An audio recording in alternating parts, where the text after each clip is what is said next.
Sortie de réunion entre le préfet Michel Lalande, les acteurs du BTP et secteurs concernés et la présidente du Haut Conseil pour la commande publique, Margie Sudre. Quelques avancées ont été formulées. Elles sont insuffisantes pour sortir le BTP de la crise, mais demeurent néanmoins un premier élément de réponse. Il y a beaucoup d'effets d'annonce, donc j'attends les résultats. On parle d'optimiser ce conseil en mettant en face les collectivités devant leurs responsabilités, en disant qu'il faut augmenter le nombre de réalisations d'ouvrages d'art et de marchés publics. Bon, je prends acte, mais on jugera sur la pièce. Aujourd'hui, les petites entreprises en ont besoin. Donc, quand on passe dans un marché adapté, là, ça devient plus compliqué. Mais du moment qu'on ne dépasse pas les 5 millions d'euros et qu'on a 2 500 000 euros, qu'on donne la possibilité aux petites entreprises pour pouvoir travailler, c'est ce qu'on demande, nous. Moi, je trouve que ça s'est passé comme je le souhaitais, c'est-à-dire dans un climat d'abord constructif. Chacun a apporté sa pierre, si je puis dire, à la construction d'un édifice qui est celui de la commande publique. J'ai trouvé que vraiment le débat a été de haute volée et j'ai trouvé en tout cas tous les participants soucieux de pouvoir apporter des réponses concrètes à la crise de la commande publique actuellement à La Réunion. Soucieux, ils le sont, ils l'ont encore montré là juste devant nous. Et finalement, est-ce qu'il y a des mesures concrètes qui sont faites ? Oui, absolument. Il y a beaucoup de mesures concrètes qui ont été arrêtées.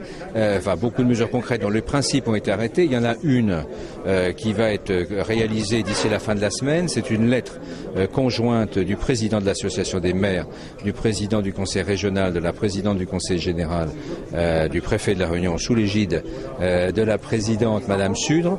Une lettre à tous les donneurs d'ordre publics de La Réunion, les exhortant vraiment de passer les ordres de service sur les marchés que leurs collectivités, que ce soit l'État, la région, le département ou les communes ou les intercommunalités, ont décidé de passer. Donc c'est une mesure concrète.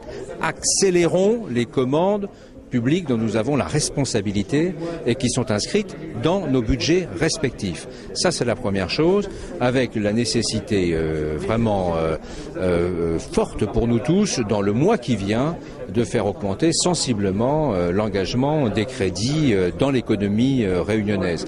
La deuxième série de mesures qu'on a arrêtées, ce sont des mesures d'ordre plus juridique qui relèvent de ma compétence et qui est de rappeler tout de même aux maires et à tous les exécutifs locaux les marges de manœuvre que nous offre le Code des marchés publics dans les formalités relatives à la construction, à la constitution des dossiers de marchés publics. Donc ça, c'est le deuxième chantier, informer les maires sur la réalité de leurs droits dans le domaine des marchés publics. Toutes les personnalités qui vont faire partie de ce Haut Conseil étaient présentes aujourd'hui et ça c'est déjà une bonne surprise.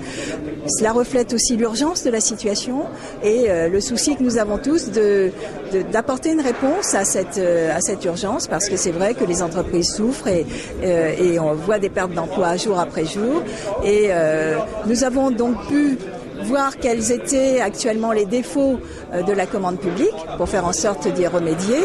Et nous nous sommes fixés pour objectif d'avoir au moins 10% de mieux dans la commande publique d'ici la fin du mois d'octobre pour que ce soit du concret en réponse aux demandes du BTP.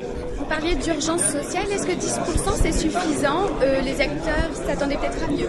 J'ai dit au moins 10%. Ce que je veux, c'est nous assigner des objectifs qui soient tenables. Vous savez, je ne veux pas non plus aller raconter des histoires et dire des choses qui ne sont pas réellement tenables. Alors j'ai souhaité que ce soit au moins 10%. Rien n'empêche les collectivités d'aller au-delà, bien entendu, et c'est ce que nous souhaitons. D'ici un mois, un premier bilan pourra être dressé.